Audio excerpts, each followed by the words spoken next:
Hello and welcome to another update video about Bitcoin. Bitcoin has gone up since the last video a little bit to 39k.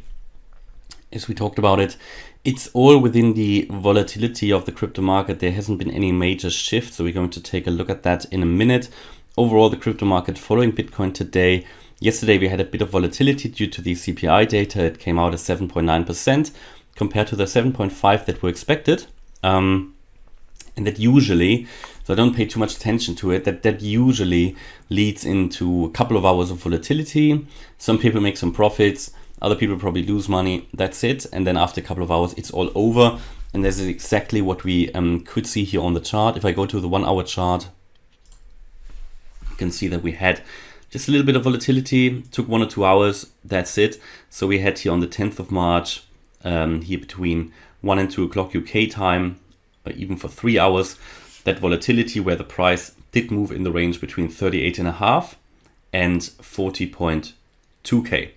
So what happened? We did exactly what I estimated in the last video. So we came up here against this resistance level, yeah, and we did the retest and then came down further. Someone in the comments said, actually we did come up, but we didn't, as you can see here. So we actually retested this resistance level we talked about in the video yesterday, 39.7k. That was the resistance here, and we were rejected and we moved further down, all the way down to nearly 38k. From here, what are we doing? It looks to me like a bearish pattern. So I mean, this is only the 1 hour chart, bear in mind, you know, it's nothing major, but you get your, you could call this a bear flag. So you get your bearish flagpole, and then this is sort of a ascending wedge structure, yeah, and you're getting here very close into the apex, and a breakout out of that pattern, the first price target is usually the beginning of that wedge. So it would, from where we are now, 38.8, be down to 38.2, and this is the more conservative target. The more we call it bearish target would be to take the length, the height of that flagpole, just roughly, and add it to the breakout point. Now that would be here something, and could take us down to that 37.5k ascending trend line. So all of that would, you know, it wouldn't make a massive difference, would it? It would just bring us closer to that support line. We talked about this pattern in which we are, the higher level pattern, this ascending triangle in which we are, where we are currently here in a range between 37.7k or 37.5k and 45.5k. Yeah, this is just looking at the pattern, the range in which we are, and really anything that can happen in here, it can happen at any time, right? So there is really hard to really sort of forecast any small price moves. Well, last few times it obviously worked. We had this ascending broadening wedge up here, told you that we're probably going to roll over, told you yesterday we're probably going to retest this from below, and if the retest is successful, we're going to be rejected and move down further. That happened. We did not quite reach that support line yet, but it's also not been invalidated yet, so absolutely still at play that, as I just showed you, with this small bear flag that we might be seeing, we could really get down to that 37.5k level. And if that support line gets broken, I do expect a more significant price move down. I mean, what we could imagine is that this line just gets extended to the downside. We often see that.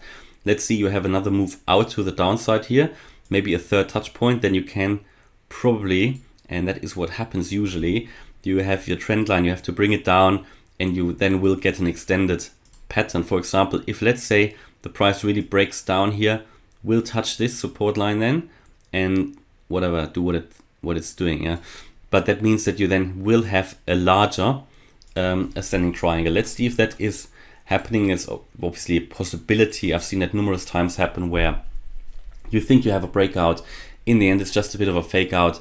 And what you then have to do, you basically get 3 touch points and you can draw a new trend line.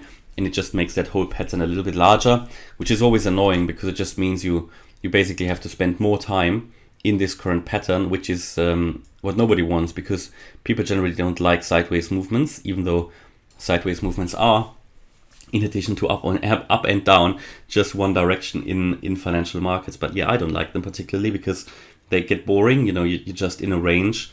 It's also hard to trade them because there is no clear direction. You typically have to wait for a breakout, so it's often the time of just waiting, yeah, just waiting and just being patient. But yeah, that is pretty much the update for Bitcoin. Showed you yesterday the alternative scenario, yeah, and the wave count for that. Should we really break above this 40, it's 45.5k if you just look at the resistance level and the pattern. It's 46.5k if we look at the fib level. So for me, it's more like the 46.5k level. If we break above that, then we can get into this green target area. I showed you the wave count for that yesterday in the last video. So if you're interested in just checking that out, check out my last video on Bitcoin. And that is pretty much what we can say at the moment. So a little bit of news here by just retesting this this former resistance level successfully, and that is what was certainly a possibility we talked about in the previous video. And in the end, what could happen here if the price even goes down from where we currently are? I mean, this could even be a neckline for a head and shoulders that we are doing here. I mean, just look at that. If you have a head and shoulders pattern, yeah, with an ascending trend line, you could argue that we are now, you're coming down, you might retest this one, which is at 39k pretty much, a little bit higher, 39.1. And if you then get rejected, that could push us down because this is a larger head and shoulders pattern, okay? And we broke it, we might just retest it to the downside, okay? So absolutely not bullish what the price is doing here. It's moving down. That looks like a bearish pennant or bearish flag, yeah? And from here, we could really be pushed down quite significantly if that retest is successful as well. Moving down to the next support, losing that and moving down further. That would be in line with my primary expectation anyway, where we are landing in the target range between 20 and 29k. That's my view on Bitcoin here. Hopefully you like the update. Hopefully you also like the, everybody who likes Cardano, like the separated Cardano update yesterday. I felt it gives more, gives Cardano a better place because it just means I have more time to really focus on Cardano. You know, in the past we did split this BTC ADA. No, we did it together. Now I did split it for various reasons. I did explain that all. And having Cardano as separate video, I think makes more sense also in terms of the YouTube search algorithm. And yeah, it just gives Cardano a little bit more of a prominent place because I can then fully focus on Cardano in these videos. Okay, that's my view here on Bitcoin. Hopefully you liked the update. If you did, please hit the like button, subscribe, leave a comment.